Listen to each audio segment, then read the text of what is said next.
You've been called up to the big leagues. Welcome to the show. What's going on, ladies and gentlemen? Welcome back to the call up presented by Triple Play Fantasy, joined by Prospect Fanatics, Cristian Crespo, and Mr. Baby Huey over here. D-Mendy coming at you guys with another episode. How y'all doing tonight? Cristian, what have you been up to, man? We were talking a little Ozark before the show. You got to get on that. But other than that, how you been? I've been good. There's a lot going on right now, especially after the draft and especially Dynasty football. I've had like 4 rookie drafts already kick off today. I'm glad to be talking some baseball again.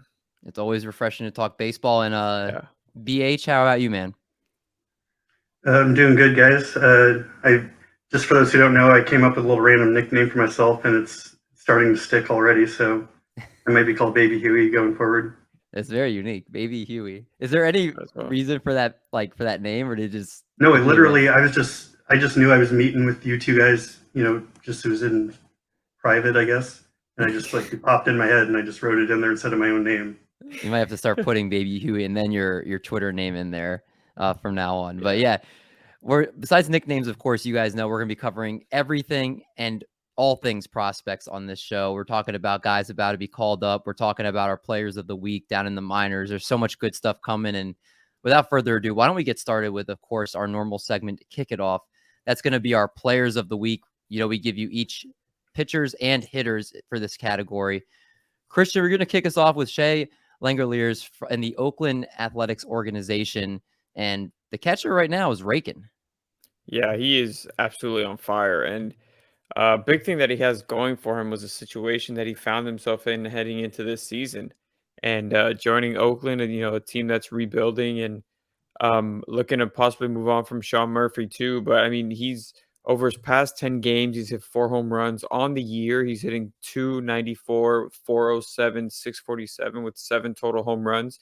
And the big thing for him is that he's only striking out 19.8% of the time, which is huge compared to what he was striking out, the rate he was striking out at before. And then not only that, but he's walking almost 15% of the time as well.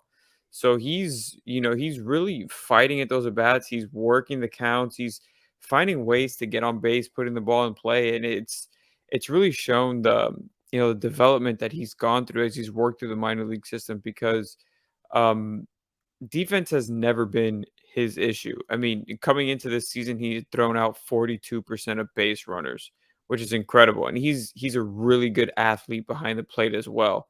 The biggest question was, would his bat translate, and would it be able to play up to, I guess, major league standards? And this season so far, he's really showing it. And like I said, if Sean Murphy does get traded, Shea Langeliers, even if he doesn't, I mean, he could come right into the majors and make an impact the same way Cristian Pache is doing for them right now. I mean, they're going to give these guys all the opportunity in the world because they got to see what they got. Yeah, and like you said, the sign of growth from him is just very noticeable. The last time he's played meaningful games, obviously last year he played AAA, he only played in 5 games. But in AA last year, he played 92 games, like you mentioned. The strikeout rate, it's down to under 20% from 26%. The walk rate, 9.7 to nearly 15%. Right now, he's got a 353 ISO down in the minor leagues and over 400 on base percentage. WRC plus, which for those that don't know, 100 is considered the average for WRC plus. He's got 167 WRC plus. So, I mean, he's clicking on all cylinders right now. He's ready to step in if Sean Murphy were to go down or were to get traded. Very much somebody that you should keep your eye on, especially if you're in a 2-catcher league. He could be somebody that could step in and be very big for your fantasy team. And this in real life, somebody that's exciting for the Oakland organization who don't have very many exciting players right now. Absolutely. But also, Mike, you have a guy here that's tearing the cover off the ball. And that's Ezequiel Tovar in the Colorado Rockies organization, just absolutely destroying baseballs as well.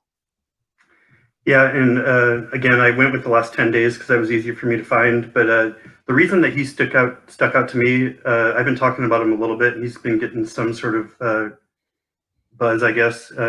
It's just his age 20 in AA. And when I looked at the scouting grades coming into the season, I've kind of been interested in him. He's got a plus hit tool. He stole 31 bases last season. And he's only listed as a below average speed, but I don't think that's accurate. I think he's shown the ability to steal bases at a pretty high clip, and it's carried over into Double A this year.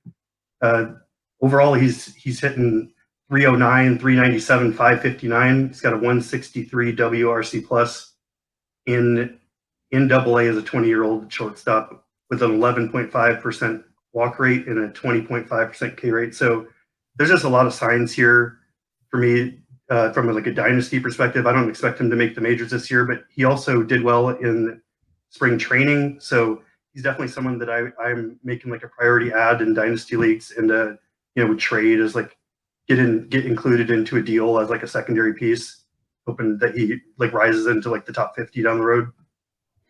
Now let me ask you, Mike. So you have right now Jose Iglesias is their primary shortstop. You have Brendan Rodgers kind of subbed in there.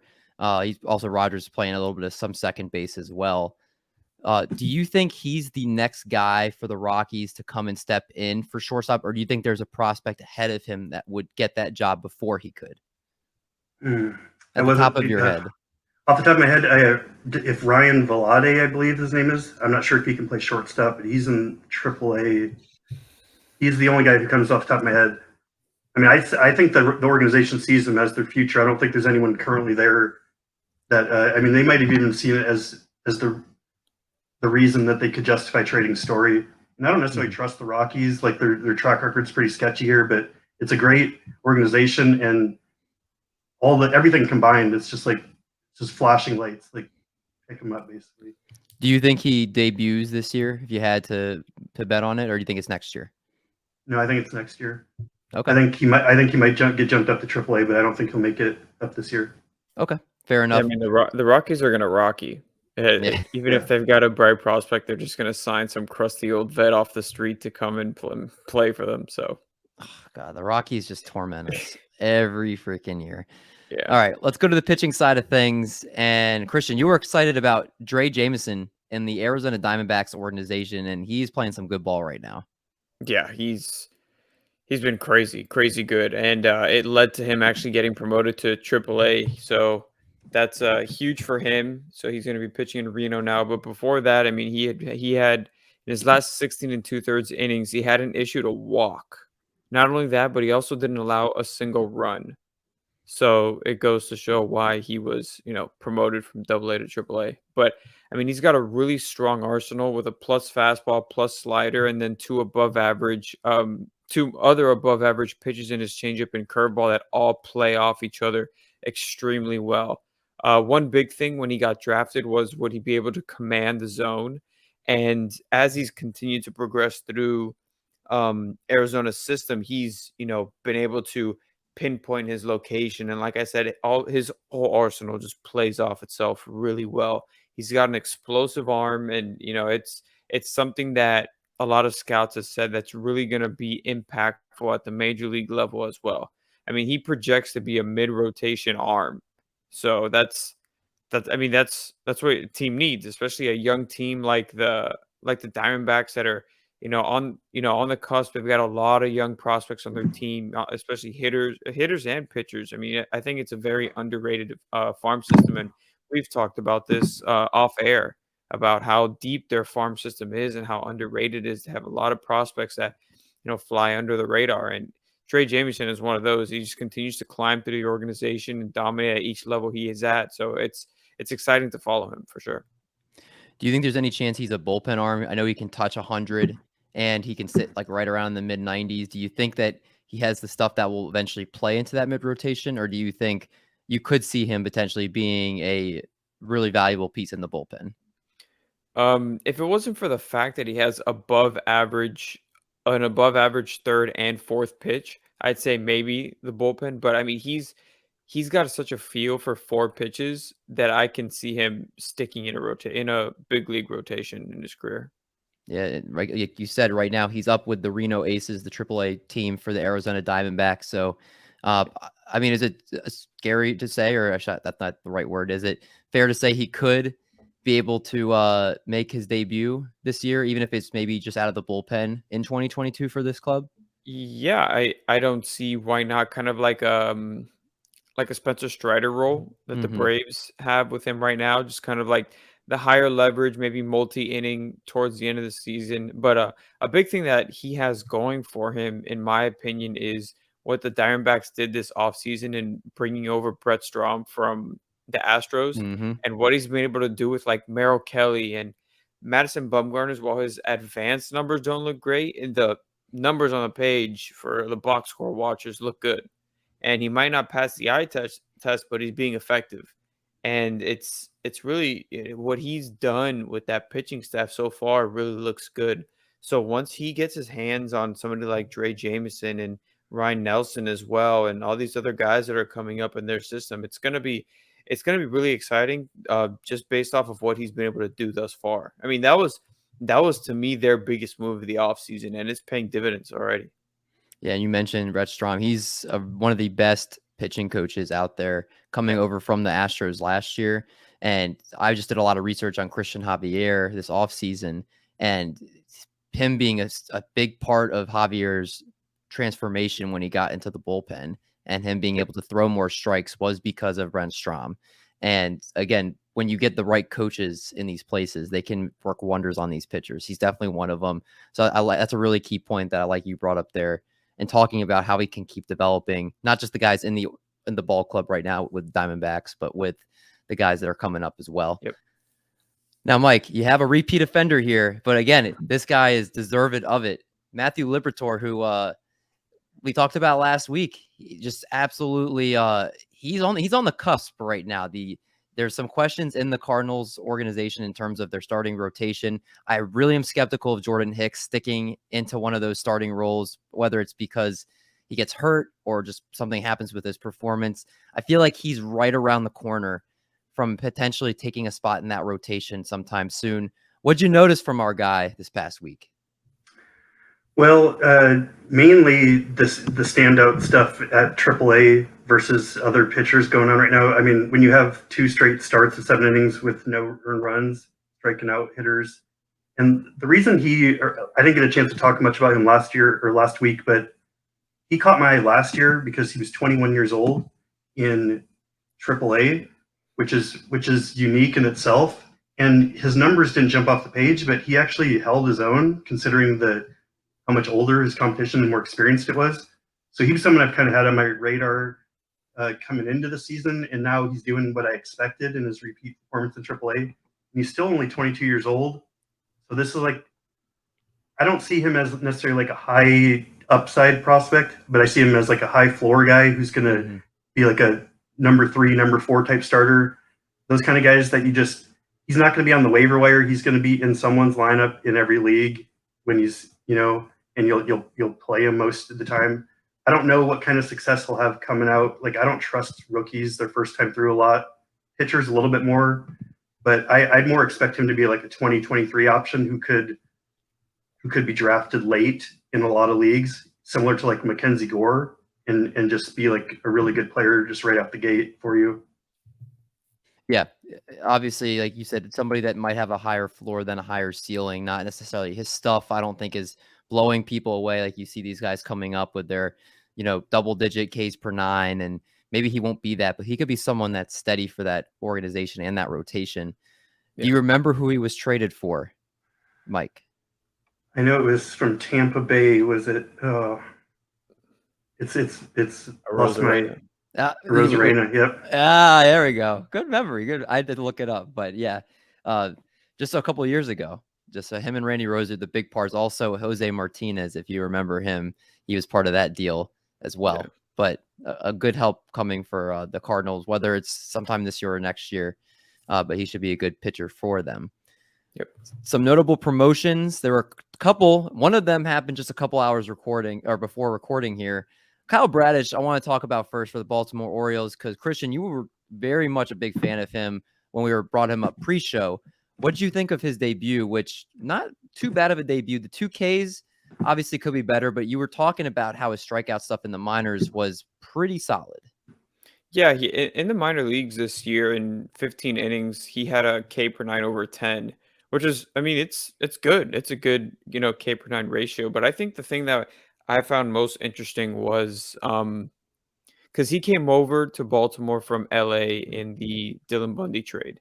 And for LA, a team that has struggled so much with starting pitching and especially starting pitching depth, it was kind of intriguing to see them trade Bradish in that deal. Um, I mean, he's somebody that has a 5 pitch arsenal, and all of them grade above average, above a 50 grade. A fastball, cutter, curveball, slider, change, and he's able to command each pitch. He's got really good vertical rise on his fastball that plays really well with the horizontal break to both sides of the plate that he gets on his slider and his changeup. And like I said, he just commands the pitches very well. And even though he didn't showcase like the big strikeout numbers in his debut, I mean he was effective against a really good Red Sox lineup in at Camden Yards. They moved the left field fences back, but they still have mashers in that lineup. And for him to be able to control them, tame them in his first outing, I thought it was a really good performance, especially a really good debut for somebody so young. I was excited to see when he got called up, and I paid a lot of attention to his first start, and it definitely passed the eye test. So, I mean, we were talking about it before. He didn't really get many whiffs on his pitches either. But like I said, if he continues to pitch to contact and he's getting the outs, that's all that matters, especially for a team like Baltimore right now. Yeah, they need pitching. He got 9 whiffs on his 81 pitches, 3 with the slider, 3 with the changeup, which Cristian was talking about potentially before the show. We were saying that maybe the slider was 2 different pitches, and that Baseball Savant might have only classified it as 1. So he has 5 different pitches he's throwing, and you never know. I mean, the fact that like you said, he held that offense to what he did in his debut, definitely good signs for him. Yeah. I'm interested to see his next start and see what we get from him, but this was definitely a good debut. The other guy will be quick. MJ Melendez, Kansas City Royals. Love him as a prospect. Led all of the minor leagues last year with 41 home runs. I'm very firmly believe the only reason he didn't start out this year with the club was because of Salvador Perez, and obviously him being the best catcher in baseball. There's not really a place for him at this point, but he was off to a slow start. He had a 160, 284, 280 slash line and 88 plate appearances in AAA. But this was, again, last year, a 293, 413, 620 line in 45 games. You know he can do it. Oh, yeah. I just think we were talking also a little before the show, potentially, if you think you're going to make the team and then you don't, that sometimes your head may not be when you get sent back down to AAA. You're like, what else do I have to prove? And AA pitching last year, doing really well in spring training, and then he gets sent down, and then where's his head going to be at? So like angry bat flips when he's hitting home runs. Exactly. Like that's something that people don't talk about a lot. I don't necessarily want to weigh these numbers that we see in AAA this year as what they are overall as a player for this season. I really think there's a lot of room for them to improve, and they will. But defensively, Melendez has a plus arm. They do say he needs to work on his blocking the plate and just receiving in general. But I do think he's going to get some time at the DH. He's going to catch. He's going to get some plate appearances. So I'm very excited.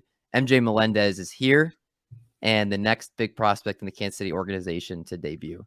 Yeah, and you mentioned his defense, but Salvador Perez isn't the greatest defender either. But one thing that he does have going for him is his manager being Mike Matheny, and Mike Matheny being a big league catcher for a long time. So that's somebody he's going to be able to learn from as well. Great point. And let's go from that. So let's go to our prospect watch. And we've got a couple guys here, starting off with Mr. Ricky.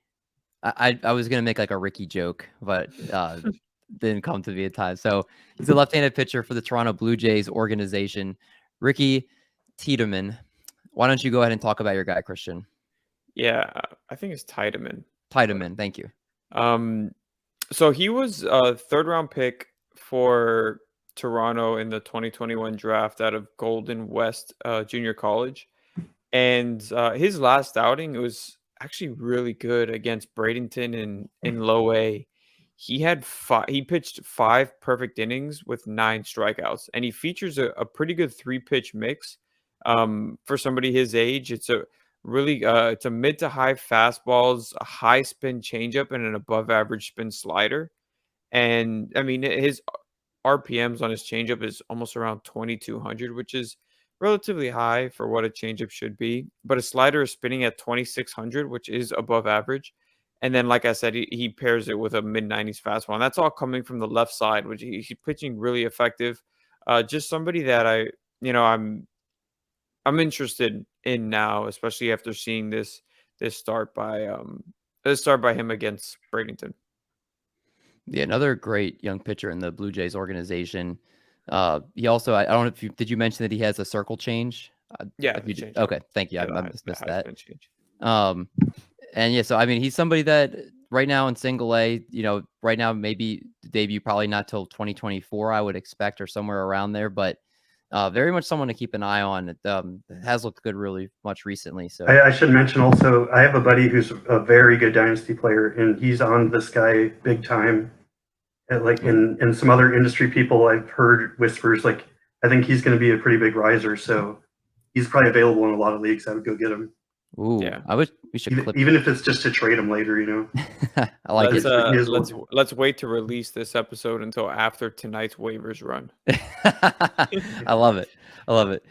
Mike, let's stay with you now. Evan Carter of the Texas Rangers organization. He's locked in right now, and the stats that you have up there show it for right now in the 2022 season. What do you think of Evan Carter? Is he somebody that you think, when is he debuting? Do you think he's got a shot to contribute for this Rangers team this year or next year? I don't know if it's that quickly. The main reason he stuck out to me, he intrigued me last year, and he ended up getting injured. But I saw signs that I look for in young players, and it's like as soon as I saw it that the Rangers bumped him up to high A, and just basically just said he was already done with low A. I look at things with the age versus level thing. You'll probably hear me say that a lot over time, but a 19-year-old who's excelling at high A is not very common. Overall, he's got a plus hit tool and plus speed. So we're already seeing signs of him developing power. He's 6'4", 190. Power's coming. And I don't like to throw out comps. Like I rarely even think about them, but I just can't help but think of Kyle Tucker and Josh Lowe type guys, down the line. That sort of big frame guy with power and speed that takes a lot of walks. He's a guy that I'm targeting in every league, and I think he's going to be especially valuable in OVP leagues. So he's definitely another big riser, I think, in the coming weeks or months when new updates come out. We could have baby Kyle Huey's Tucker. risers. I love Kyle Tucker. That's the fact that you're throwing that comp out there, especially for huge. someone that doesn't do that. For a 19-year-old in A-ball, I mean, it feels ridiculous, but that's what's popping in my head, those two guys. Well, So, I love it. I mean, since he's not ready to debut anytime soon, let's talk about who's next. Who is ready to debut? And you guys each picked a player you feel like are kind of on the cusp here, starting with Liover Peguero. I think that's how you say his name. For the Liover Peguero. Yeah. See, Cristian is going to help me with the names like that I'm not going to be able to pronounce very well. Go ahead, Cristian. Talk about your guy who's in the Pirates organization. Just for me, his hit tool is actually really developed for somebody his age. Not just a hit tool, but he plays really solid defense too, whether it's at shortstop or second base. And the reason why I think right now he's in Double A, so you think he's Double A, he might not be close. But with O'Neal Cruz struggling, and they've been hesitant to call him up. Kevin Newman just went on the IL with an injury. He's supposed to miss multiple weeks. So I feel like Peguero can step right in and go in and play shortstop for the Pirates right now. I mean, they're not going to call up Nick Gonzalez.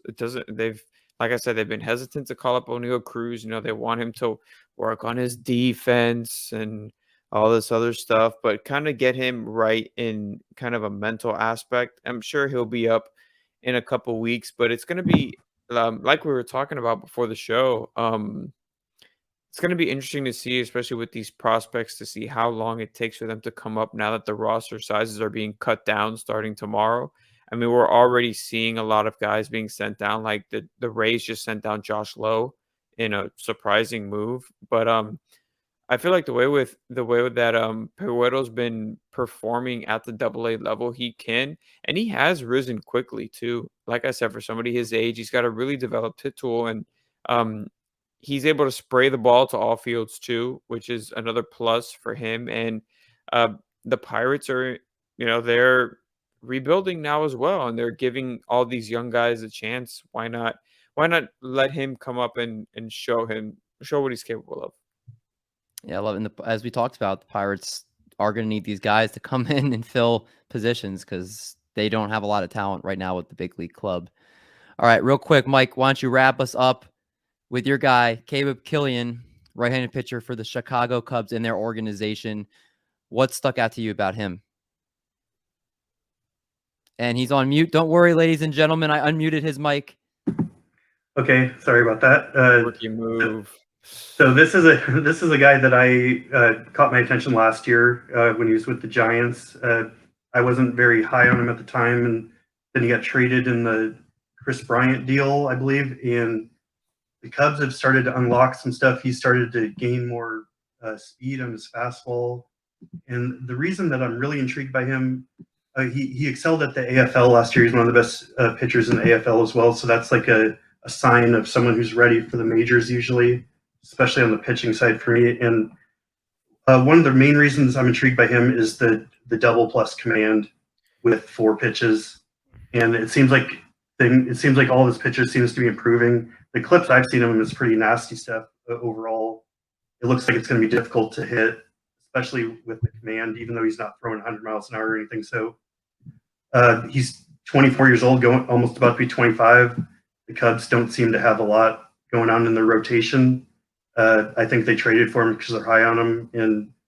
And last thing I'll say is I do little leaderboards by levels, and it was Max Meyer, Grayson Rodriguez, and then Caleb Kilian on the leaderboard. So he's another guy I'm targeting. You just want to get him right now because I think he's going to be a popular ad even in like fab leagues and stuff for that week. Once he gets the call. Since you have him as a who's next, if you had to give a prediction today when you think he gets called up, when do you think it would be? I mean, I'll be the first to admit I'm pretty terrible at predicting call-ups, just because I would do different things than most of the teams. But for me, he's pitching well enough for it could be any day. It could literally be 3 days from now, or it could be 2 weeks. Like I'm gonna say June, mid-June. June. Okay. Kind of that's around the summertime. Either way, whether it's in a few days or a few weeks, middle of June's a month and a half away. It just means it's coming. Like it's not like it's going to be like at the end of this year or next year. Like it's coming. So these 2 guys that were brought up. That means we saved this last segment for you guys to put these names on your radar, because if you're in any league right now where you could use an upgrade at these positions or for guys that have these types of talents, they're coming up. And you can be the first to be on these players early by watching this show. Everybody does a great job. These 2 crushed it this week to look for the guys that you got to keep an eye on in your deep leagues that are down in low A, and then guys that are who's next, guys that are ready to be called up to the big leagues to help your fantasy teams out and help the real life teams out, because that's what we do here at the Call Up. Yeah, I mean, and Michael hit it on the nose. I mean, he's got like 70 grade command already. It's not really showing right now because he does have a pretty high walk rate. He's got a 9.8% walk rate so far this season. But that's not anything like that he's done in the past. I mean, last year when he prior to the trade, he had a 3.3% walk rate. So and the year before he had a 1.3% walk rate. So it's like I said, when he does come up, he's going to make an impact for the team. He's ready to go. On that note, we're going to wrap up there. Try to keep you guys 30 minutes or so every single week. Tons of great players, a lot of great information that these 2 worked to make sure they got you guys this week. But guys, that's going to wrap it up. So any last things you want to say to the... Yes, Christian's got one more thing to say. Yeah, to the prospect people. We have to quickly shout out Tristan Cassis, his weekly shout out on the podcast, because if we didn't, we know that John would probably cry at night. That's right. And I'm sure he updated the Bobby D strikeout board as well. So we got to get an update on that when we get him back on. Also, we got a surprise extra episode Ooh, Cristian, that you are a I'm not professional gonna tease. that I I was am about not to gonna say say anything about until it does come out. But really big. We got an up and coming prospect coming on the show. John and I are gonna interview him tomorrow and hopefully get that out for you guys as soon as it's done.